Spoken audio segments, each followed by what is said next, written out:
यसमा 15 मिनेटमा मैले सबै कुराहरू जानेको कुरा पनि तपाईहरुदेखि पुर्याउन नसकौँला। मभन्दा पछाडि आउने दाजुहरूले पनि तपाईहरुलाई चाहिँ त्यो टिचिङ गर्नुहुन्छ।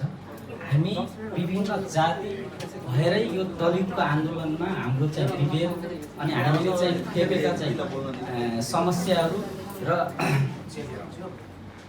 हामीले खेपेका समस्याहरूसँग हामी लड्ने क्रममा चाहिँ यो एकताको लागि दलित शब्द हामीले प्रयोग गरेका हौँ र यो दलित शब्द एक्ज्याक्टली भन्ने हो भने जातीय विभेदको विषयमा नै हामीले चाहिँ आन्दोलनका लागि प्रयोग गर्दै आइरहेका छौँ हैन।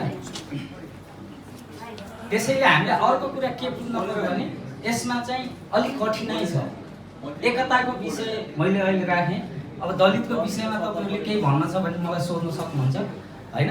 हामी दलित भनेको चाहिँ जात होइन। अहिले हामीले चाहिँ मैले चाहिँ कुनै विषय मैले चाहिँ आफ्नो परिचय दिनु पर्दाखेरि कुनै एउटा चाहिँ ठाउँमा गयो भने म दलित हो भन्छु, म दमाया त भन्दिनँ।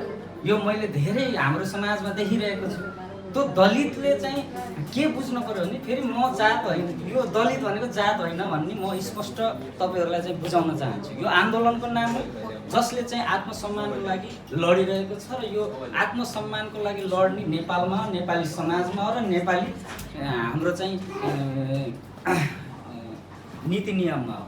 यसैगरी दलितको आज भइरहेको जुन एकता जुन भइरहेको छैन त्यो विषयमा म तपाईहरुलाई केही जानकारी गराउन चाहन्छु र त्यो तपाईहरुले चाहिँ नबुझ्नु भयो भने फेरि पनि मलाई प्रश्न गरेर सोध्न सक्नुहुन्छ।